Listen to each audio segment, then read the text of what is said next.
우리가 스가랴서를 계속 보고 있습니다. 스가랴서는 소망의 책입니다.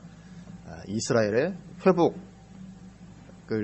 예언하면서 동시에 우리가 누릴 그 회복을 말씀해주고 회복과 소망을 주는 그런 책인데, 그래서 어떤 책망의 말씀은 거의 나오지 않고 그런데 오늘 11장 말씀은 조금 다릅니다.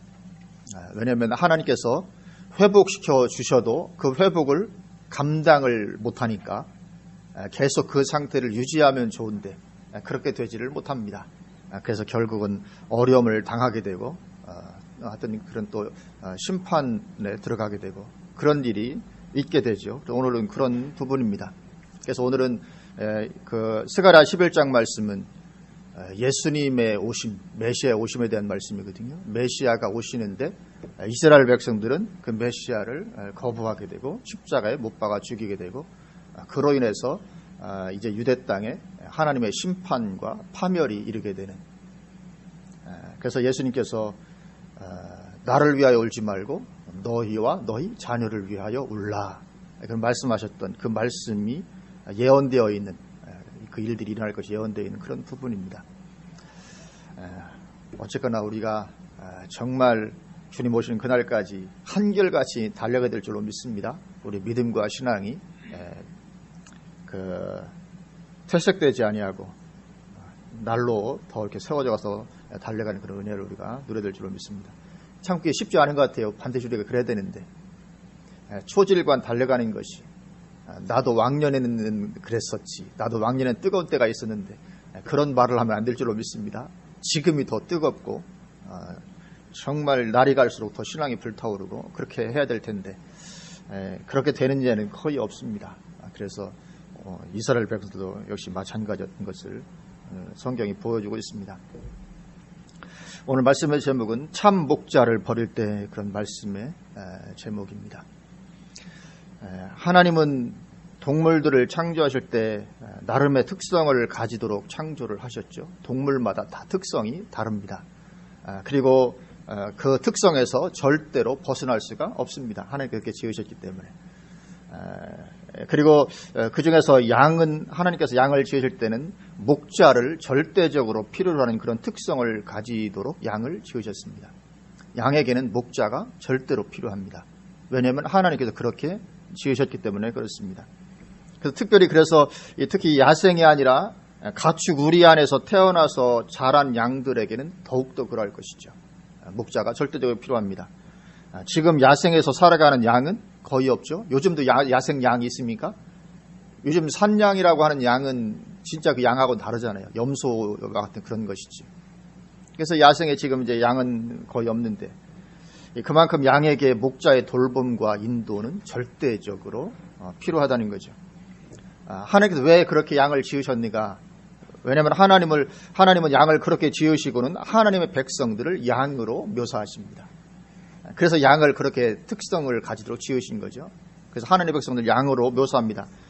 목자가 절대적으로 필요하다는 것을 보이시기 위해서, 우리 하나님 백성들에게, 하나님의 자녀들에게, 우리 성도들에게 목자가 절대적으로 필요하다는 것을 보이시기 위해서 양을 그렇게 지으시고, 그리고 우리를 양이라 그렇게 말씀을 하고 계시는 것입니다.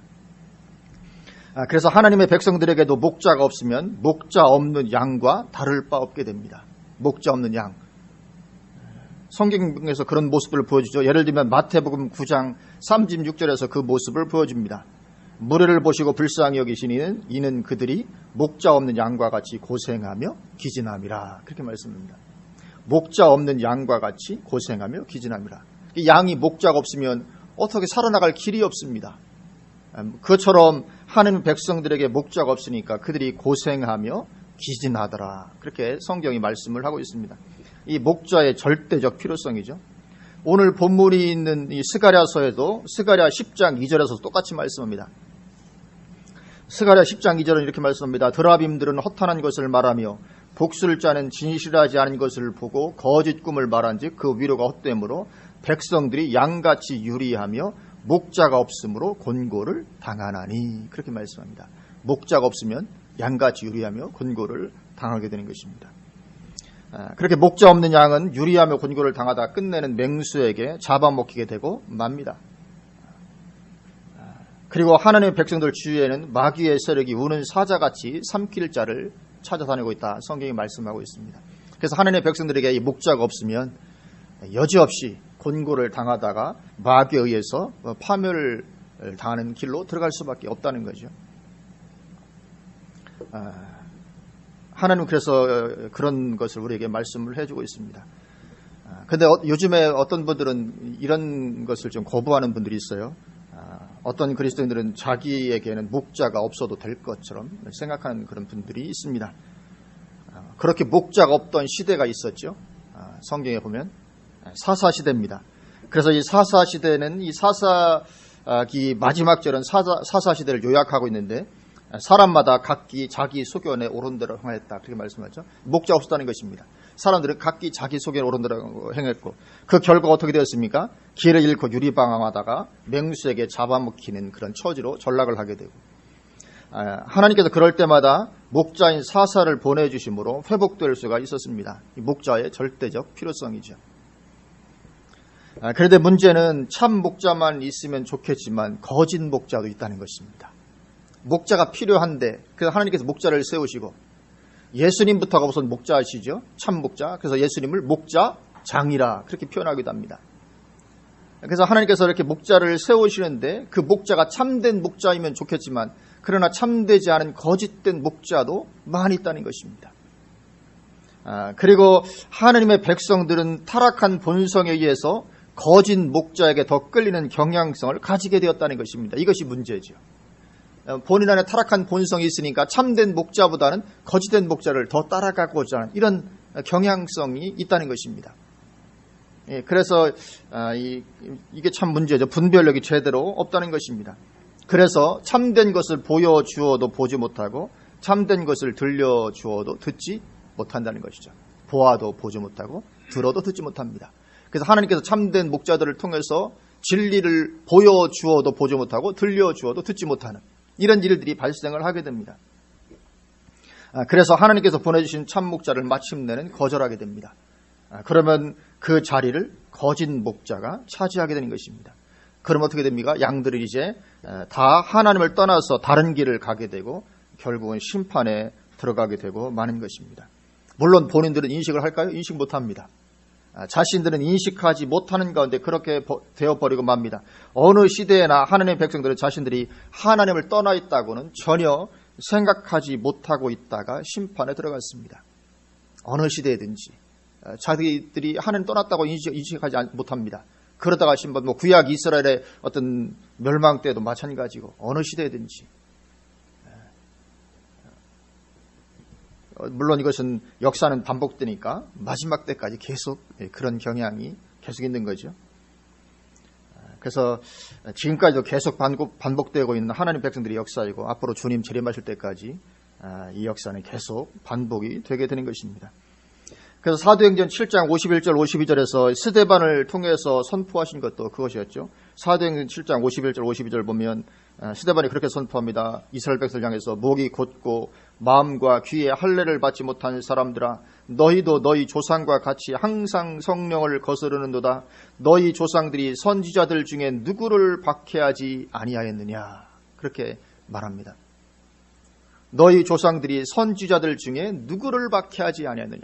그러니까 이스라엘 백성들 조상들은 참된 선지자를 하나님께서 보내실 때마다 그들을 박해했습니다. 왜요? 자기들하고 안 맞으니까.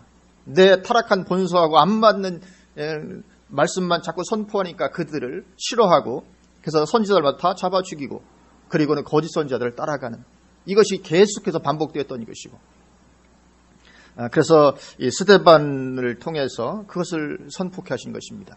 그만큼 어떤 분별력이 없는 거죠. 참된 목자를 분별하고 따라가야 되는데 이 참된 목자를 알아볼 분별력이 없는 것입니다. 왜냐하면 자신들 속에 있는 죄의 경향성이 그렇게 만들었습니다. 죄의 경향성이 있는 그런 가운데서 바라보니까 이 참된 것이 분별이 되지 않습니다. 탐심이 그렇게 만들었던 거죠.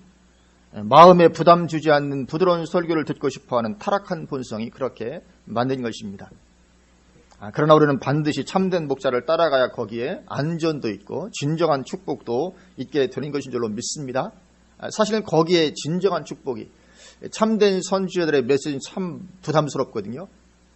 거짓 선지자의 메시지, 그거 따라가면 축복이 있을 것 같습니다. 그러나 실제적으로 결과적으로 보게 되는 것은 정반대라는 거죠. 거짓 목자를 따라가면 파멸만 오게 되는 것이고, 참된 목자의 그 선포를 따라가야 거기에 진정한 안전도 거기에 보장이 되고 축복도 있게 되는 것입니다. 예수님은 요한복음 10장 10절에서 이렇게 말씀하십니다. 도둑이 오는 것은 도둑질하고 죽이고 멸망시키려는 것뿐이요 내가 온 것은 양으로 생명을 얻게 하고 더 풍성히 얻게 하려는 것이라. 그렇게 말씀하십니다. 내가 온 것은, 여기 내는 예수님이십니다. 예수님은 참된 목자시죠. 참된 목자이시면서 목자장이 되시죠. 그래서 참된 이 목자장이신 예수님이 오신 것은 양으로 생명을 얻게 하고 더 풍성히 얻게 하려고 오셨다고 말씀하십니다. 이 참된 목자를 따라갈 때 이런 은혜를 덧입게 됩니다. 그러나 도둑이 오는 것은 도둑질하고 죽이고 멸망시키는 것이다. 그럼 여기 도둑이 누구겠습니까? 그 바로 앞인 요한복음 10장 10절 말씀인데, 그 앞인 10장 8절을 보면 주님께서 말씀하시기를 나보다 먼저 온 자는 다 절도요 강도니, 그렇게 말씀합니다. 여기 도둑은 예수님보다 먼저 왔던 누굽니까? 거짓 목자들을 가리키는 것입니다. 그러니까 그런 거짓 목자들을 따라가다는 마침내 어떻게 된다고요? 도둑질을 당하고 죽임을 당하고 멸망을 당하게 되는 것이다. 그렇게 말씀을 하고 있습니다. 그래서 주님께서 목자이시면서 주님을 대신할 또 목자들을, 하나님의 종들을 이 땅에 세우셔서 양들을 돌보도록 그렇게 하십니다. 그런데 오늘날 이 만인 제사장 교리를 잘못 이해해서 목자 무용론을 펼치는 사람들이 종종 있습니다. 특히 인터넷 간에 들어가면 그런 사상을 유포하는 사람들이, 집요한 사람들이 있습니다. 굉장히 위험하고 조심해야 될 그런 부분입니다. 굉장히 무지한 거죠. 이 목자는 계시록 끝까지 계속 필요합니다. 그래서 계시록을 보면 소아시아 7교회 보낸 서신을 보아도 수신자가 교회의 사자로 되어 있죠. 에베소 교회의 사자에게 편지하기를, 그 교회에 세우신 하나님의 종을 가리킵니다. 그리고 베드로전서 5장 2절을 보면 너희 중에 있는 하나님의 양무리를 치되 억지로 하지 말고, 하나님의 양무리를 치는 직분을 가진 사람을 하나님께서 세우십니다. 그러면서 그 4절에 보면 베드로전서 5장 4절에 그리하면 목자장이 나타나실 때에 시들지 아니하는 영광의 관을 얻으리라, 그렇게 말씀합니다. 목자들에게 좀 권면하는 거죠. 너희 중에 있는 하나님의 양무리를 치되 억지로 하지 말고 자원함하고 더러운 일을 위해서 하지 말고 정말 진실되게 그렇게 하면 목자장이 오실 때, 예수님을 목자장으로 표현하고 있습니다. 목자장이 오실 때 그러면 시들지 아니하는 영광의 관을 얻게 될 것이다. 그러니까 이 목자로서 책임을 잘 감당하고 양들을 잘 돌보고 치라, 그런 권면의 말씀을 주고 있는 것이죠. 그렇게 목자가 필요한 것을 말씀하십니다. 또 에베소 4장 11절에서도 그가 어떤 사람은 사도로, 어떤 사람은 선지자로, 어떤 사람은 복음 전하는 자로, 어떤 사람은 목사와 교사로 삼으셨으니, 그렇게 말씀을 하고 있습니다. 교회 안에는 이런 직분이 있다는 거죠. 그러니까 만인 제사장이라고 해서 교회 안에서 이런 직분까지도 필요 없는 게 아니라는 것입니다. 그래서 이 만인 제사장 교리가 뭔가, 만인 제사장은 만인 누구나 다 제사장이다. 예수 믿는 사람은 누구나 다 제사장이다. 이것이 만인 제사장 교리거든요. 그것도 옳은 것입니다. 예수님 믿으면 누구나 다 제사장입니다. 그런데 그 만인 제사장이라는 것은 의미가 뭐냐면, 구약 시대에는 소수의 제사장만 있었고 그들만이 하나님 앞에 나아가서 제사를 드릴 수 있었던 거죠. 그런데 예수님께서 십자가를 지심으로 지성소를 가로막고 있던 휘장이 갈라졌습니다. 그것이 의미하는 것은 무엇입니까? 이제 예수님으로 말미암아 누구나 다 제사장이 되어서 막바로 하나님 앞에 나아갈 수 있다, 이것을 의미하는 것입니다. 그래서 오늘날 이 만인 제사장 교리를 가장 위배하고 있는 것이 로마 천주교입니다. 천주교는 하나님 앞에 막바로 나아가지 못하고 반드시 사제에게 고해 성사를 하도록 되어 있잖아요. 내가 죄를 지면 신부에게 가서 고해 성사를 하고 그가 대신 하나님 앞에 죄를 구합니다. 이건 만인 제사장을 거부하는 거죠. 이건 잘못된 것입니다. 올해는 우리가 막바로 하나님 앞에 나아갈 수 있는 제사장적인 사람들이 다 되었습니다. 그래서 하나님의 자녀는 누구나 하나님 앞에 다른 중재자 없이 나아갈 수 있게 되었다는 것이 만인 제사장 교리지, 하나님의 백성들을 인도하는 하나님의 종, 목자가 필요 없게 된 것은 아니라는 거죠. 그거하고는 다른 것입니다. 어떤 리더, 지도자, 인도자, 목자, 이것은 그거와는 다른 개념이라는 거죠. 만인 제사장과는. 그래서 히브리서 13장 17절에서도 너희를 인도하는 자들에게 순종하고 복종하라. 그들은 너희 영혼을 위하여 경성하기를 자신들이 청산할 자인 것 같이 하느니라. 그들로 하여금 즐거움으로 이것을 하게 하고 근심으로 하게 하지 말라. 그렇지 않으면 너희에게 유익이 없느니라. 그렇게 말씀하십니다. 너희를 인도하는 자들에게 순종하고 복종하라. 이런 인도하는 자들을 하나님이 세우십니다. 지금도 목자는 필요합니다. 양들을 인도하는 그런 직분이 필요한 거죠. 그리고 여기 히브리서는 구약 성경이 아니고 신약 성경입니다. 신약 시대에도 여전히 하나님은 하나님의 백성들을 위해서 목자를 세우시고 길을 인도하십니다. 그래서 흔히 하는 요즘에 그렇게 만인 제사장을 운운하는 그런 분들 하는 것처럼 우리는 다 같은 형제다. 그래서 목자는 필요치 않다. 이렇게 주장함으로 말미암아 목자의 권위가 떨어지게 하는 것은 우리를 넘어뜨리고자 하는 사탄의 큰 미혹 중 하나인 것이죠. 그리고 오늘 본문에 있는 스가랴 11장은 그러한 목자와 양에 대한 말씀입니다. 특별히 이 스가랴 11장을 보면 참 목자장이신 예수님께서 은 30에 팔리실 것이 예언되어 있습니다. 그러니까 오늘 본문의 어떤 예언의 성취 시기가 언제입니까? 그 예수님이 은 30에 팔릴 것이 예언되어 있으니까. 그 예수님의 초림을 전후한 시기가 오늘 본문 예언의 성취 시기입니다. 그러니까 스가랴가 예언했던 시점에서 500년 정도 후의 때죠. 그리고 정확하게 500년 후에 그대로 이루어지고 성취되게 됩니다. 성경 말씀이 얼마나 놀라운 말씀인지 모릅니다. 정말 진리입니다. 진리가 아니고 이것이 이렇게 맞아들어갈 일이 없습니다. 아니 500년 전에 예언한 것이 500년 후에 그대로 이루어지고 성취됩니다. 놀라운 하나님의 말씀이죠. 오늘 이 스가랴 11장 말씀도 보면 500년 후에 얼마나 정확하게 이루어지고 성취되는지 모릅니다. 그렇기 때문에 우리는 얼마든지 전폭적으로 하나님의 말씀을 받아들이고 그 안으로 들어가도 가장 안전한 것인 줄로 믿습니다.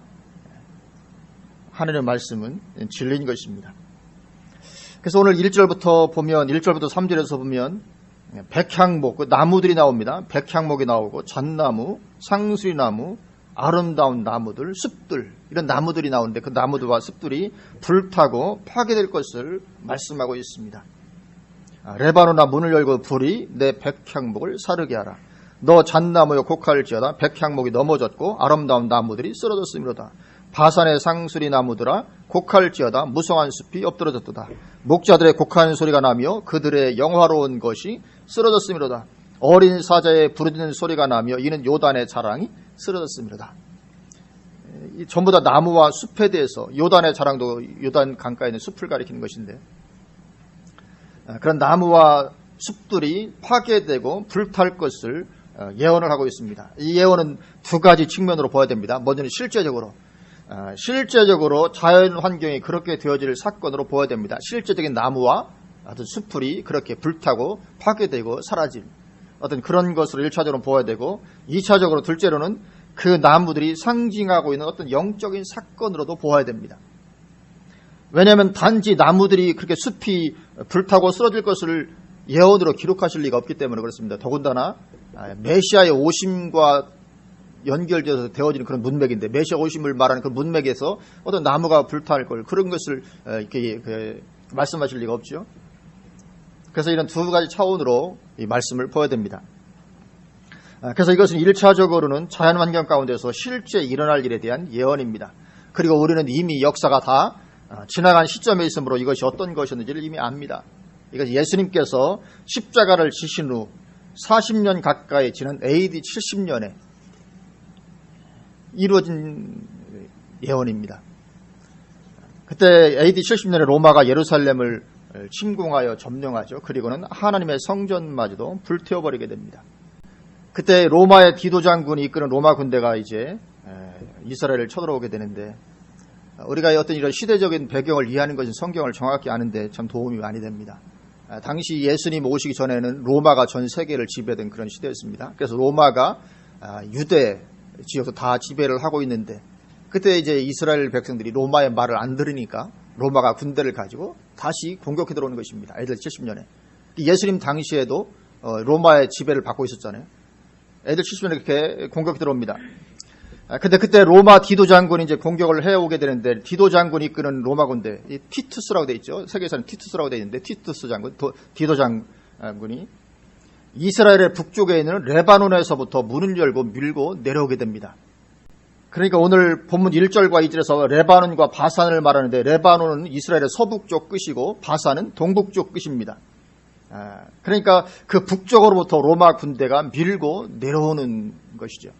우리가 역사를 보면 실제적으로 그 안디옥은 이스라엘에서 상당히 북쪽이죠. 안디옥에 있던 로마 군대가 내려오고, 그리고 이 디도 장군은 당시 애굽의 알렉산드리아, 애굽의 알렉산드리아에 있다가 그 군인을 데리고 레바논으로 오게 됩니다. 레바논 지역으로 와서 그 돌레마이라고 하는 지역인데, 돌레마이라고 하는 지역으로 와서 거기서부터 이제 남쪽으로 밀고 내려오게 됩니다. 그렇게 로마 군대가 남쪽으로 밀고 내려오면서 막바로 예루살렘으로 진격하지 않고, 말하자면 그 전략이 뭐냐면, 예루살렘을 막바로 공격하지 않고 예루살렘만 빼고 나머지 지역을 모두 초토화시켜서, 그런 후에 이제 예루살렘을 고립시키고 최후로 예루살렘을 포위하는 이런 전략을 쓰게 됩니다.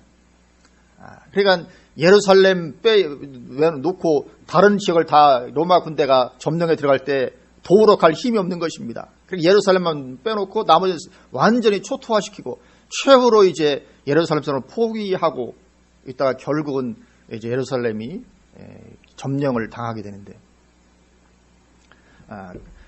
그러니까 그때 이제 로마군이 북쪽으로부터 내려오면서 앞에 놓인 것은 백향목이고 무엇이고 다 불태워버리고 다 파괴시켜버리고 하는 것입니다.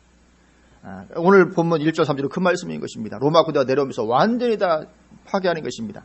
그러니까 바산의 상수리 나무, 그리고 기름지고 아름다운 목초지도, 이 바산 지역은 굉장히 목초지가 좋아서 바산의 암소들아 이런 성경 구절이 있잖아요. 굉장히 목초지가 좋은 그런 목초지도 다 아름다운, 그래서 거기 보면 잣나무에 곡할지어다 백향목이 넘어졌고 아름다운 나무들이 쓰러졌다. 바산의 상수나무들이 곡할지어다 무성한 숲이 엎드렸다. 하여튼 그 지역에 어떤 그런 좋은 것들이 다 이렇게 파괴가 되는 것입니다. 그리고 요단강 주변의 숲을도 다 파괴시켜버리는 것입니다. 그러니까 3절 보면 어린 사자의 부르짖는 소리가 나며 이는 요단의 자랑이 쓰러졌다. 목자들의 곡하는 소리가 나며 그들의 영화로운 것이 쓰러졌다. 영화로운 것이라는 것은 좋은 목초지를 가리킵니다. 좋은 목초지 다 파괴되고, 목자들도 울부짖고 어린 사자들도 숲이 다 파괴되니까 이런 실제적인 파괴가 있었습니다. 그래서 1차적으로는 그것을 의미하는 것이고, 뿐만 아니라 두 번째로 여기에 나무들이 상징하는 영적인 의미들이 있습니다. 왜냐하면 하나님의 예언은 주로 상징을 통해서 주시기 때문에 그렇습니다. 왜 그렇게 하십니까? 보지 못할 사람들은 보지 못하도록. 그래서 상징으로. 예수님도 그래서 비유로 말씀을 많이 하셨잖아요. 그래서 누가복음 8장 10절에도 보면 예수님께서 비유로 말씀하시고 제자들만 모았을 때 제자들에게만 비유를 풀어서 가르쳐주시고 그렇게 하시는 장면이 나오죠. 그러면서 뭐라고 말씀하시냐면, 이르시되 하나님 나라의 비밀을 아는 것이 너희에게는 허락되었으나 다른 사람에게는 비유로 하나니 이는 그들로 보아도 보지 못하고 들어도 깨닫지 못하게 하려 함이라. 그래서 알 사람만 알고 모를 사람은 모르도록 하기 위해서 하나님, 예수님도 비유로 말씀하시고 성경 예언이 많은 상징을 동원해서 이렇게 말씀을 하고 계십니다. 그래서 오늘 본문의 이 나무들도 상징을 하고 있는 것입니다. 그래서 오늘 본문을 보면 주된 나무가 세 가지가 나옵니다. 백향목과 잣나무, 상수리나무, 이 세 가지 주된 나무가 나옵니다. 그리고 이 세 가지 나무에 대비되는 것으로 아름다운 나무들, 무성한 숲, 이런 것들이 나옵니다. 요단의 자랑, 영화로운 것, 이런 것들이 나오죠. 숲을, 목초지, 숲 이런 것을 가리키는 것입니다. 그래서 여기 아름다운 나무들이라든가 무성한 숲, 이것은 일반 백성들을 가리킵니다. 일반 성도들, 일반 백성들을 가리킵니다. 그리고 세 가지 주된 나무들은 이스라엘의 지도자들, 다른 말로 해서 목자들을 가리키고 있습니다. 그렇게 상징으로 쓰여졌습니다. 그래서 이 세 가지 것이 8절에는 새 목자로 표현되고 있습니다. 8절을 보면 한 달 동안에 내가 그 새 목자를 제거하였으니, 이렇게 말씀을 하고 있습니다. 그래서 1절 3절을 자세히 보면 세 종류의 주된 나무들만 망한 게 아니었습니다. 아름다운 나무들과 무성한 숲이 다 망했습니다. 그러니까 결국은 심판은 다 받게 되는 것이죠. 다 들어가는 것입니다. 그런데 자세히 보면 잣나무와 상수리 나무는 더 견디고 있습니다. 그래서 다른 숲이 망가진 걸 보면서 곡하고 슬퍼하고 있습니다. 이것은 지도자들은 나라가 망하는 가운데서도 어느 정도의 기득권을 유지하고 있는 모습을 보여줍니다. 그렇습니다. 나라가 망할 때에도 지도자들은 기득권을 더 가지고 있는 이런 일들이 흔히 있습니다. 그래서 우리나라도 일제에 망했을 때 기득권층들은 오히려 더 잘 살기도 하고 그랬던 거죠. 나라가 망했다고 해서 전부 다 망한 것은 아니었습니다. 일부 소수, 일부 어떤 기득권 세력들은 오히려 더 잘 나가고 더 잘 살고, 예를 들면 뭐 이완용을 비롯했던 그런 일파들 있잖아요. 더 같은 뭐 친일파라고 말하는. 그런데 이스라엘 역사도 보면 똑같았습니다. 그래서 5절에도 보면 그 와중에 내가 부유하게 됐다 이거 봐라 이런 사람도 있잖아요. 5절 보면 사들인 자들은 그들을 잡아먹어도 죄가 없다고 판자들은 말하기를 내가 부유하게 되었으니, 오히려 이 와중에 더 부유하게 된 이런 사람들도 있는 것입니다. 지도자들 중에. 결국 이들은 참된 목자들은 아니었던 것을 보여줍니다. 참된 목자들은 아니었습니다. 그리고 여기 목자들은 종교적인 지도자들만을 말하는 게 아닙니다. 이스라엘은 종교 분류가 되지 않은 나라였습니다. 종교 분류가 되지 않아서, 그래서 성경은 이스라엘의 왕을 하나님의 목자라고 부르고 있습니다. 그러니까 이스라엘의 최고 목자는 누굽니까? 왕이었습니다. 왕. 정치 지도자들 다 하나님이 세우신 목자였습니다. 그래서 이 왕이 어떤 신앙을 가지고 있느냐에 따라서 백성들의 상태가 좌우되었죠. 우리가 성경을 잘 읽어보면 뭐 남왕국 유다든지 북왕국 이스라엘든지 왕이 어떻게 되면 그 신앙에 따라서 국민 전체의 신앙이 좌우가 됐습니다. 다윗이 통치할 때는 백성들의 신앙도 좋았고, 뭐 므낫세 같이 아주 악한 왕이 통치할 때 백성들의 신앙도 그렇게 따라가는 것이고, 그런 아주 강력한 영향력을 가지게 되죠. 그래서 그런 정치 지도자들 그리고 종교 지도자들 모두가 오늘 본문이 말하고 있는 목자들에 해당이 되는 것입니다. 근데 이스라엘이 그렇게 아주 비참하게 된 거죠. 1절부터 3절 말씀은 완전 이런 엄청난 완전히 불타고 있는 비참함 가운데 들어가게 됩니다. 그렇게 이스라엘의 처지가 이렇게 비참하게 된 것은 왜 그랬냐면 하나님의 백성들이 참된 하나님의 종들을 거부했기 때문에 그렇다는 것입니다. 하나님은 계속 참된 하나님의 목자들을 보내셨습니다. 엘리야를 보내시고 이사야를 보내시고 예레미야, 호세야, 스가랴, 말라기, 이런 참된, 또 그 외에는 뭐 에스라, 느헤미야, 이런 참된 하나님의 종들을 계속 보내셨는데, 물론 이제 침례 요한과 예수님에 이르기까지 이 참된 목자를 계속 하나님 보내십니다. 그러나 하나님의 백성들은 잠시 듣는 듯 하다가는 다 떠나버리고 마는 것입니다. 예수님도 마찬가지죠. 예수님 사역 시작할 때 많은 사람이 듣는 것 같았잖아요. 그렇죠? 막 수많은 무리가 몰려들고 막 해서 갔는데 어느 순간인가 변해서 예수님을 십자가에 못 박아버리고 말죠. 내내 그렇게 했습니다. 그들이 참된 하나님의 사람들이 선포하면 뭔가 처음에 좀 듣는 듯 하다가 결국은 다 떠나버리고 돌아서버리고, 그리고는 거짓 목자들을 좋다고 따라가는 것이죠. 그래서 이 파멸을 당하게 되고 말았던 것입니다. 그런데 이러한 패턴은 마지막 시대까지 계속됩니다. 그래서 요한계시록에서도 거짓 선지자가 나오고 음자가 나오는 것이고, 예수님도 마태복음 24장 종말장이잖아요. 종말장에서 마지막 때에 가장 주의해야 될 것으로 뭘 말씀하십니까? 사람들의 미혹, 거짓 목자들의 미혹을 주의하라. 이것을 가장 주님께서 강하게 강조해서 말씀을 하셨죠. 왜냐하면 세상 끝날까지 이러한 패턴은 계속되는 것이기 때문에 그렇습니다. 예수님은 참된 목자로 오셨죠. 목자이면서 목자장이십니다. 그러나 이스라엘은 그 목자로 오신 예수님을 거부하고 죽였습니다. 왜 그랬을까요? 똑같은 것입니다. 빛을 싫어하는 타락한 본성을 따라갔기 때문에. 구약 내내 그랬던 것처럼 빛을 싫어하는 타락한 본성을 따라갔기 때문에 참된 목자를 죽이는, 이게 심각한 것입니다. 우리가 예수 믿고 구원받은 하나님의 자녀가 되었다 할지라도 우리 안에는 이런 죄된 본성, 타락한 본성이 있습니다. 이 본성은 참된 목자를 싫어합니다. 이런 본성이 있습니다. 그래서 요한복음 3장 19절 보면 이렇게 말씀합니다. 그 정죄는 이것이니 곧 빛이 세상에 왔으되 사람들이 자기 행위가 악함으로 빛보다 어둠을 더 사랑한 것이니라. 그래서 빛으로 오신 예수님을 죽여버리는 것입니다. 참된 목자를 거부하는 이유가 바로 그것입니다. 타락한 본성이 참된 목자를 싫어하는 것입니다. 그렇게 참된 목자를 거부하고는 자기들의 타락한 본성에 잘 맞는 거짓 목자를 따라가는 것이죠. 그 결과 오늘 본문 이 AD 70년의 이 파멸을 맞이하게 되고 말았던 것입니다. 역사를 읽어보면 얼마나 비참했는지 모릅니다. 너무너무 비참해서 입에 담기도 어려울 만큼. 죽은 사람은 110만 명, 그리고 9만 7천 명이 포로가 되었다고 말하고 있습니다. 그래서 오늘 본문의 나무와 숲의 파멸이 실제적으로 의미하는 것이 바로 그것이었죠. 수많은 사람들이 죽임을 당하고 사로잡혀가고. 그래서 AD 70년에 그렇게 망하게 되는데, 근데 그것이 끝이 아니었습니다. 그로부터 한 역사를 보면 한 60년 정도, 성경에 기록되어 있지 않지만 AD 70년에서 한 60년 정도 더 지난 후에 유대인들이 다시 또 로마를 향해서 반란을 한 번 또 일으킵니다. 60년 후에. 그래서 로마가 다시 예루살렘을 침공하게 됩니다. 이게 역사가 보면 지금 그 전까지만 해도 예루살렘에 물론 로마가 통치하고 다스리지만 왕이 있었잖아요. 누굽니까? 헤롯 가문의 헤롯 왕이 있었습니다. 헤롯은 로마인이 아닙니다. 헤롯은 유대인입니다. 물론 명목상 유대인이죠. 실제로 이제 헤롯이 그 에돔 족속입니다. 이두메라고 하는 에돔 족속, 에서의 후손인데, 과거에 그 유대인들이 그 이두메를 점령하고 나서 그들을 강제로 할례를 받게 했습니다.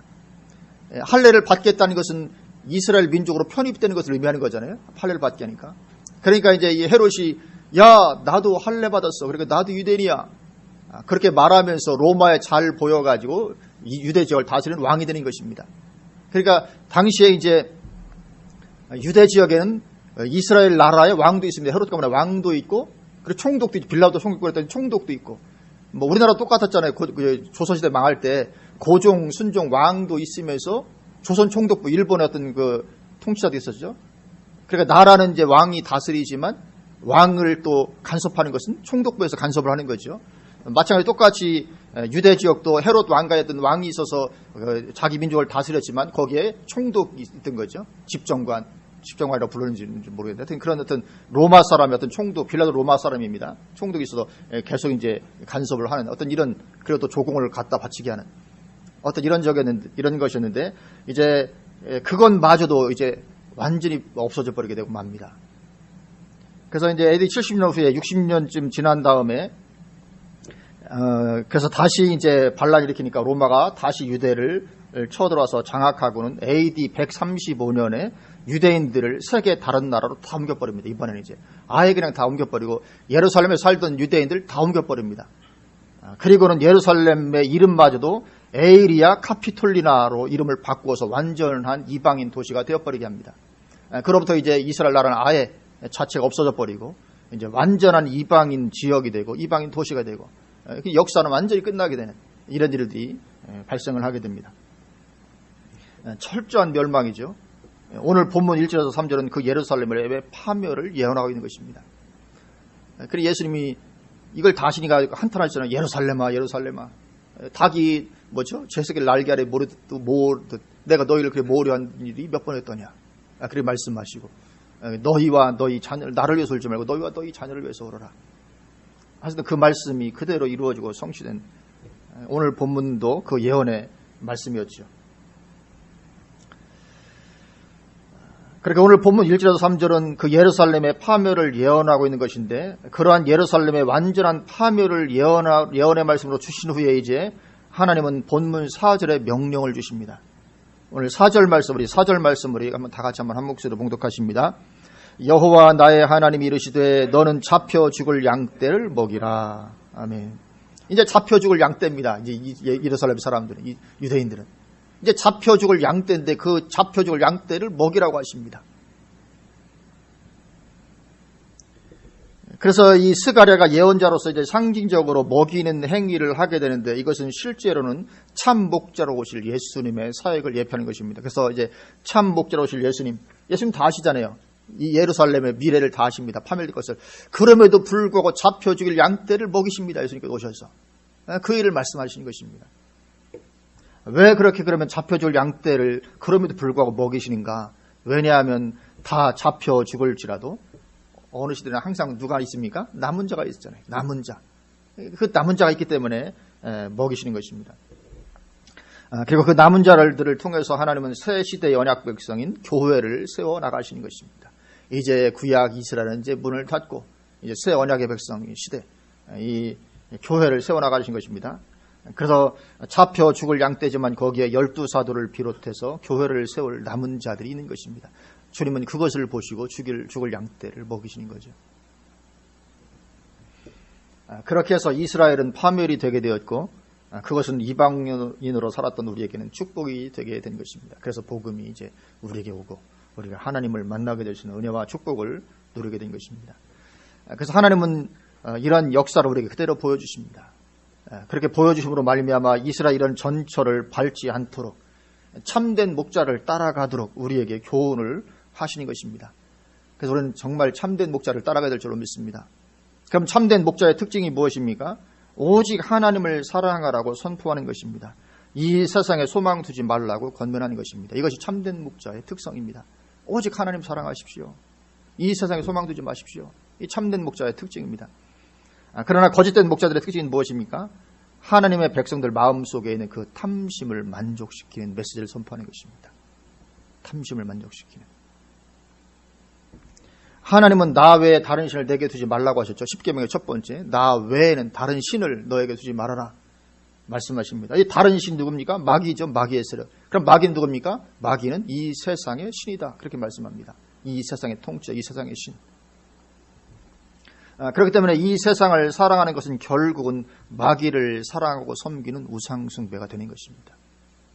그래서 탐심이 우상숭배가 되는 것입니다. 성경에 탐심이 골로새서에 탐심 우상숭배이라 말씀하죠. 왜 탐심이 우상숭배입니까? 이 세상의 신은 마귀고 그래서 이 세상을 사랑하고 섬기는 것은 곧 마귀를 사랑하고 섬기는 것이 되기 때문에 그래서 탐심이 우상숭배가 되는 것입니다. 왜냐하면 탐심은 이 세상을 따라가는 것이기 때문에 그렇습니다. 그래서 탐심 우상숭배라고 말씀하십니다. 이 세상의 본질이 그러한 것이죠. 그래서 요한일서 2장 15절 16절에서도 이 세상이나 세상에 있는 것들을 사랑하지 말라. 누구든지 세상을 사랑하면 아버지의 사랑이 그 안에 있지 아니하니 이는 세상에 있는 모든 것이 육신의 정욕과 안목의 정욕과 이생의 자랑이니 다 아버지께로부터 온 것이 아니요 세상으로부터 온 것이라. 이 세상에 있는 모든 것이 다 아버지께로부터 온 것이 아니다. 하늘로부터 온 것이 아니다. 이 세상신 마귀가 있다. 그래서 우상 숭배가 되는 것이고 그래서 망하게 된 것입니다. 이 세상 사랑, 탐심을 쫓아가는 것. 그래서 그것이 우상 숭배가 되는 것이고 그래서 그것이 우리를 망하게 만드는 것입니다. 그런데 거짓 선지자, 거짓 목자들의 특징이 뭐냐면 그 백성들의 탐심을 만족시켜주는 그런 메시지를 전한다는 것이거든요. 그래서 구약 이스라엘 백성들은 우상을 숭배해서 망했습니다. 마찬가지로 신약시대의 그리스도인들 역시 이 세상 우상으로 숭배하다가 망하게 되는 것입니다. 그리고 이것은 마지막 때로 갈수록 점점 더 심해집니다. 디모데후서 3장 1절 2절에 너는 이것을 알라. 말세에 고통하는 때가 이르러 사람들이 자기를 사랑하며 돈을 사랑하며. 마지막 때의 특징으로 제일 먼저 말씀하는 것이 자기 사랑과 돈 사랑입니다. 자기를 사랑할 것이고요. 돈을 사랑할 것이다. 이 마지막 고통하는 때의 특징이 그것이라는 것입니다. 또 쾌락을 사랑하기를 하나님 사랑하는 것보다 더하며 그렇게 말씀합니다. 이건 그리스도인들에 대한 이야기입니다. 교회 다니는 그리스도인들조차도 쾌락 사랑하기를 하나님 사랑하는 것보다 더하며. 그럼 무엇입니까? 그것이 바로 우상숭배인 것입니다. 그 뒤에 이 세상신 마귀가 있기 때문에 그렇습니다. 그러니까 탐심, 세상 사랑, 쾌락 사랑 그 뒤에 누가 있냐면 그 뒤에 마귀가 있습니다. 그래서 그것을 쫓아가는 것이 그래서 그것이 우상숭배가 되는 것입니다. 그럼에도 불구하고 오늘날 예수 믿고 축복 누리라는 설교를 그렇게 열심히 따라가는 것입니다. 왜냐하면 내 타락한 본성에 너무나도 잘 맞기 때문에. 그러나 그것은 그 앞에 파멸을 가져다 놓는 것입니다. 우리의 소망은 하늘에 있어야 되는 것이죠. 이 땅에서 뭔가 축복 누리는 것이 우리의 소망이 아닙니다. 우리의 소망은 하늘입니다. 그래서 이 세상의 풍요를 누리는 이 세상의 풍요 누림에 대한 성경적 가르침은 디모데전서 6장 8절입니다. 디모데전서 6장 8절에 뭐라고 말씀하시냐면 우리가 먹을 것과 입을 것이 있은즉 족한 줄로 알 것이니라 그렇게 말씀합니다. 우리가 먹을 것과 입을 것이 있은즉 족한 줄 알아라. 그리고 우리의 소망을 하늘에 두고 살아라. 이것이 성경이 말씀하는 참된 메시지입니다. 예수 믿고 복 받으라. 성경에 그런 말씀은 없습니다. 오늘 본문 1절에서 3절 이 곡하는 소리, 너 잣나무여 곡할지어다, 이 곡하는 소리가 들리는데 이제 오늘 본문처럼 앞으로 이제 곧 온갖 곡하는 소리가 들리게 될 것입니다. 왜냐하면 역사는 반복되는 것이기 때문에 그렇습니다. 마지막 때의 교회의 모습은 구약 이스라엘 말기의 모습이 그대로 재현되게 되기 때문에 이 모습이 그대로 마지막 때에 재현이 되게 됩니다. 그래서 우리는 참 목자의 음성 듣고 참 신앙의 길을 따라가는 참 신앙인이 되어야 될 줄로 믿습니다. 그래서 오늘 이 목자와 양에 대한 말씀인데 본문은 11절까지지만 양이 많기 때문에 한 번에 다 할 수는 없고 오늘 4절 말씀까지 우리가 살펴보았는데요. 어쨌든 이 참된 신앙의 길을 벗어나면 결국은 파멸 올 수밖에 없다는 것이 성경 전체를 통해 우리에게 보여주신 것입니다. 그래서 시각적으로 보여주는 것이 이스라엘의 역사입니다.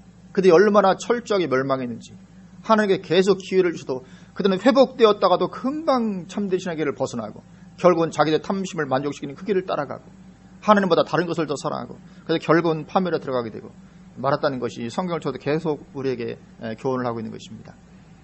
오직 예수밖에 없는 줄로 믿습니다.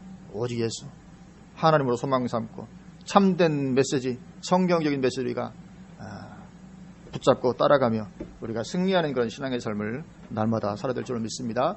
아멘. 기도하시겠습니다.